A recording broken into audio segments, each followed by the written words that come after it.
I think it was last night. I've been thinking about making a decent trailer for my bike, an electric bike, because I'm a bit old to pedal a bike with a trailer. But the ones that are on the market, the joints that hold them on the bike aren't very good because they don't work by gravity like a car trailer.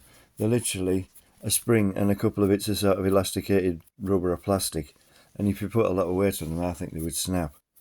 They're not a very good idea, but yeah, they have to be sort of easy to disconnect, and they don't want to be too big. But it would be better if there was sort of a smaller version of the car version, because that actually works, and it's sort of proven, isn't it? But some of them have a fail-safe on, and really they should all have, but some of them don't. But I mean, some of these trailers, they're putting sort of it's literally a buggy for a baby, and you don't really want that careering across the road and hitting a truck, do you? I've never seen it happen with any bike trailer, but I have a feeling it will one day. But I was thinking about making one. Well, I'd seen a video, I think it was in Asia or China. There was a man towing a full-size caravan with a bicycle, and it wasn't even electrified. I thought, that's a bit. It wasn't. It wasn't edited. It was genuine. I thought, well, it's a bit fitter than me, but yeah, I mean, it sort of made me think, well, actually, I could make something like that. Because I got a tricycle to do that sort of thing, but it got vandalised. I don't know why. And because I got it when I took the car off the road, because that's really all I use the car for. When I'm not on a ride in it, I just use it to pick the shopping up. Yeah, you can have it delivered, but half the time there's a lot of food is missing and they've gone before you can prove it. I mean, really, I should claim off the store, but if they're that desperate, some of them will be. I don't know, but I haven't got much money left. Yeah, I got a lot, but it's all gone. Because I was upset. I didn't want to move here. My dad died, and I only really have a handful of relatives left, and it's difficult when you're on your own. And people seem to be upsetting me. There's no need for it. I wouldn't have done, probably didn't know, but I wouldn't have done that to them. But yeah, I mean, and I thought actually you could put electric wheels on a trailer on the bike. I don't know whether that's legal. It probably wouldn't even be noticed. If you're sensible, the police aren't interested because they haven't time. But yeah, I thought of that, and also I thought of well, how do you make a cheap beam axle for a front wheel drive car?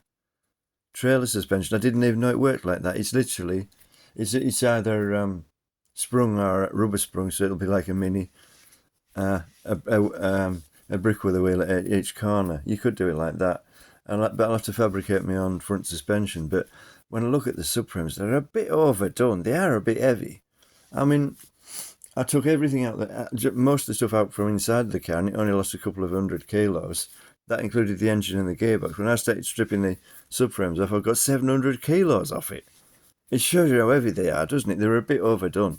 So I don't know whether they have to be like that for the regulations, but the thing is, that car, there's a Peugeot version, a Citroen version, and a Toyota version, and none of them are actually made by those manufacturers. The engine is a Daihatsu design. They're a good engine. I like them. And the car itself is made in Yugoslavia, and they haven't much experience with cars, have they, really? So it's not that bad. I mean, yeah, they were cheap, but you get what you pay for. But with those, they're cheap, and a lot of people like them because they're reliable, and they're cheap to insure. They're cheap to run, 60 miles per gallon and everything. They're quite good. But yeah, I mean, I'll have to fabricate my own suspension, but really I should be able to do that. I mean, a few rose joints and a few bits of maybe angle iron, a box section, weld it together or bolt it together. It can't be that difficult. And what is it? You have to calculate the G, make them. If for a racing car, in most cases, they say, well, not an F1 car, but with it like a saloon car. I read a book about it. They said they want to be able to withstand stresses of 4 times the force of gravity, and that should do. But with a road car, I would think it'd be half as much. And they said at college, is it 3 times more strength than they need in the air and 5 times on the ground, or was it 3 times on the ground and no, it must have been 3 times in the air, is it on an aircraft? But yeah, I mean, I don't really know how to calculate that, but well, over engineer it. Well, it's like that if that's standard, but it's well over engineered, is that? But yeah, I could make it a lot lighter because yeah, with just by taking the subframes out really, and well, the engine and gearbox it isn't much at all. The whole engine, is only 10 stone, the weight of a cylinder block from an Austin Mini.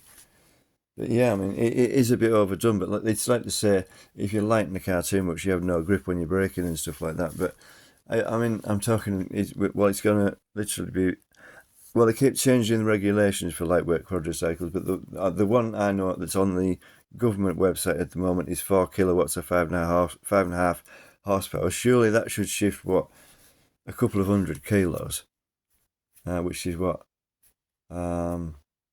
32 stone. Surely it should shift that, because all you're allowed on the road for an electric bicycle is 250 watts.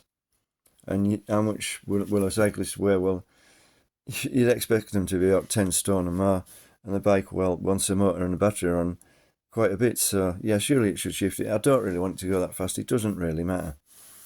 But they're saying now you can have 17 kilowatts and they can do 56 miles an hour. The thing is, around town it wouldn't be so bad, but when you get on public roads, it would be a nuisance, wouldn't it? Really, unless you can do 56. But if you go down country lanes like I do, nobody's really going to be bothered because there's not much traffic on country lanes.